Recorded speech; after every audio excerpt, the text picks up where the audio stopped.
YSRCP MLA Adinarayana Reddy చేరికను TDP నేత రామసుబ్బారెడ్డి తీవ్రంగా వ్యతిరేకిస్తున్నారు. ఆదినారాయణ రెడ్డి చేరితే తన దారి తాను చూసుకుంటానని పరోక్షంగా చెప్పారు. ఆదినారాయణ రెడ్డి కారణంగా తన కుటుంబ సభ్యులను కోల్పోయానన్నారు. అలాంటి వ్యక్తిని టీడీపీలో ఎలా చేర్చుకుంటారని ప్రశ్నించారు రామసుబ్బారెడ్డి. అయితే అధినేత నిర్ణయాన్ని గౌరవిస్తామన్నారు. అది కూడా మనస్ఫూర్తిగా అంగీకరించడం లేదన్నారు రామసుబ్బారెడ్డి.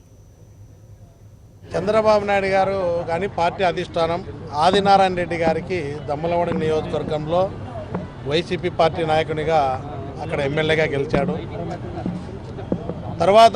గెలిచిన తర్వాత ఆయన పార్టీలో తెలుగుదేశంలో చేరాలనే ఒక ఆలోచన రావడం మేము ఎవరు ఊహించలేదు ఇట్లాంటి ఆలోచనలు వస్తాయని.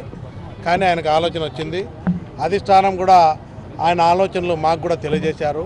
మేమందరం కూడా ప్రతి కార్యకర్త ప్రతి నాయకుడు పూర్తిగా వ్యతిరేకించడం జరిగింది. ఈ కార్యక్రమాన్ని అధిష్టానం చంద్రబాబు నాయుడు గారికి కూడా దృష్టికి తీసుకెళ్ళాము. అంటే ఉన్న వాస్తవాలు చెప్పామంతే. ఇదేదో చంద్రబాబు నాయుడు గారి మీద వ్యతిరేకత కాదు.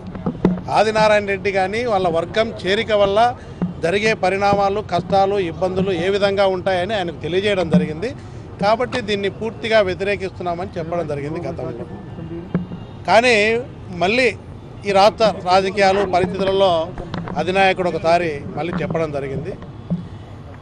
ఆయన ఆదినారాయణ రెడ్డిని చేర్చుకోవాలనే ఆలోచన చెప్పడం, నేను కూడా ఇది నా ఒక్కరి నిర్ణయం కాదు, తెలుగుదేశం పార్టీ నాయకులు కార్యకర్తలు అందరికీ కూడా తెలియజేసి వాళ్ళందరినీ కూడా మీ సమక్షంలో కూడా మీరు కూడా వాళ్ళతో ఒకసారి వాళ్ళ ఉన్నటువంటి బాధలు కానీ వాళ్ళు చెప్పేటువంటి విషయాలంటే బాగుంటుంది అనేది తెలియజేయడం జరిగింది.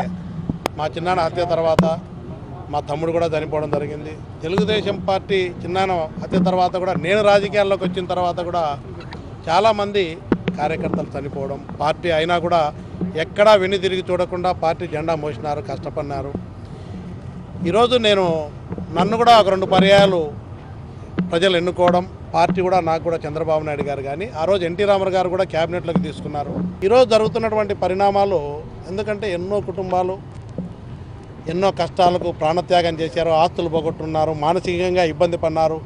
అవన్నీ కూడా అనుభవించినటువంటి నాయకులు కార్యకర్తలకి ఆ కష్టం నష్టం అన్నీ తెలుసు. నేను కూడా కల్లారా చూశాను కాబట్టి అవన్నీ కూడా చంద్రబాబు నాయుడు గారికి చెప్పాను. నేను ఒకటే కోరుతా ఉన్నా, చంద్రబాబు నాయుడు గారు అంటే తెలుగుదేశం పార్టీ పట్ల నేను మాట్లాడిన గతంలో చాలా స్పష్టంగా చెప్పి వ్యతిరేకించిందల్లా ఈ పరిణామాలను వ్యతిరేకించే కానీ చంద్రబాబు నాయుడు గారి నాయకత్వాన్ని కానీ ఎక్కడ కూడా నేను వ్యతిరేకించలేదు. కాబట్టి నేను ఒక్కటే కోరుతున్నా, నాకు కావాల్సింది ఎన్నో త్యాగాలు చేసినటువంటి నాయకులు కార్యకర్తలు దొరకడం మన పార్టీ అదృష్టం. అలాంటి నాయకులు కార్యకర్తలకు ఏ విధమైనటువంటి ఇబ్బంది కలగని విధంగా మీరు ఈరోజు కూడా మాకు ఇష్టం ఉన్నటువంటి పని కాదు, ఇది కష్టమైన పనే. అధినాయకుడు ఆలోచన ఏదైనా నిర్ణయం తీసుకుంటే నాయకులు కార్యకర్తలు అందరం కూడా దానికి కట్టుబడి ఉంటాం. ఆ విధంగా ఫలితాలు అనేది జరగబోయే పరిస్థితులలో మేమేదో పార్టీ ఆఫీస్లో ఇక్కడ కలుస్తున్నంత మాత్రాన్ని ఫలితాలు ఉంటాయనేది కాదు.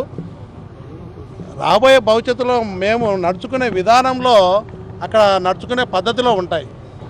దాన్ని బట్టి కష్టాలు నష్టాలు కార్యకర్తల పరిస్థితులు ఏ విధంగా ఉంటాయో ఇక్కడ ఒకటి చెప్పి అక్కడ ఒకటి చేస్తే దానివల్ల మాకు ఇబ్బందే, కార్యకర్తలకు ఇబ్బందే, పార్టీకి కూడా చెడ్డ పేరు వస్తుంది. ప్రతి కార్యకర్త నేను కానీ కుటుంబ సభ్యులను కానీ దీన్ని ఇష్టపడి చెప్పేటువంటి మాట ఏం కాదు.